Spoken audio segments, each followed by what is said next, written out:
भैया हम भोजपुरी गायक अरविंद आर्यन एक प्यारा सा भोजपुरी सॉन्ग सुनाओ तनी। कैसे एगो लड़का एगो लड़की के बारे में बताओ ता कि तुझसे प्यार भइला के बाद हम का करीने। अब बड़ा भाव में बताओ तो भैया, अगर अच्छा लगे तो हमारे चैनल के सब्सक्राइब करो और अच्छा ना लगे तो कुछ मत करो।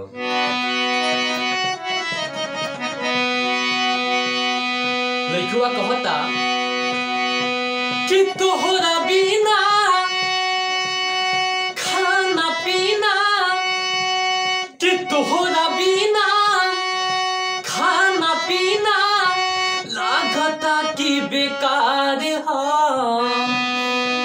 एगो हम हमारे दिल हमारे जान तीनों तोहारे हो। एगो हम हमारे दिल हमारे जान तीनों तोहारे हो। कि तोहरा बिना खाना पीना, कि तोहरा बिना खाना पीना लागता कि बेकार हो।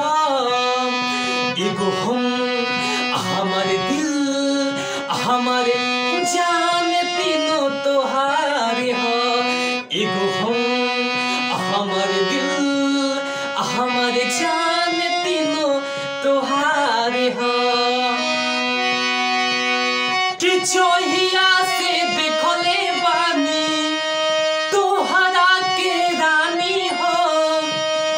ठीक से ना खाना खानी ना ही पीनी पानी हो।